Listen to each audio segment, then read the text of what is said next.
पूर्वी माननीय पंतप्रधान मोदी साहेब यांनी भारतातले 100 शहर स्मार्ट करायची असा निर्धार केला होता आणि याला कुठले निकष लावायचे तर त्यांनी काही निकष लावलेले होते.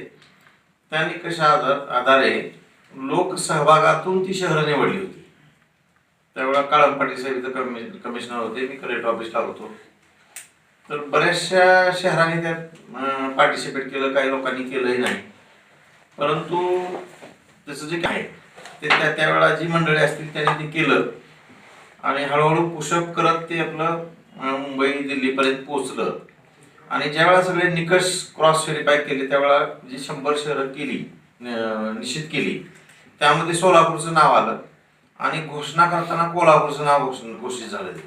मग कोणी सांगितलं की कोल्हापूर नाही, महाराष्ट्रातलं सोलापूर आहे. म्हणजे सोलापूरला तिथं कोण ओळखतच नव्हतं असा त्याचा अर्थ झाला.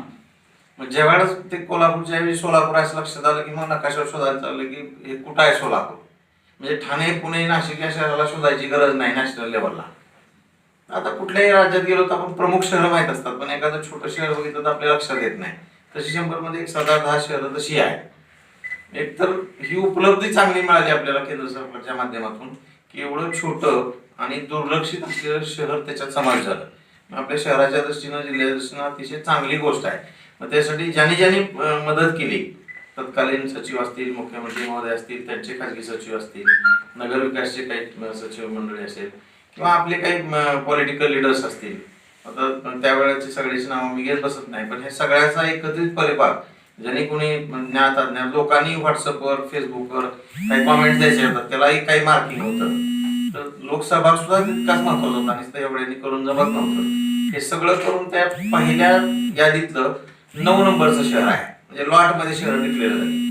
तर पहिल्या यादीत आपलं शहर आलं आणि 9 नंबरला शहर आलं. मग हळूहळू ती यादी वाढत गेली आणि 100ला ते फायनल झालं. हे करत असताना जो काही प्रोजेक्ट आहे तो प्रोजेक्ट DPR डिटेल प्रोजेक्ट रिपोर्टच्या स्वरूपात त्यावेळेसच्या महापालिकेच्या आयुक्तांनी शासनाला सबमिट केला.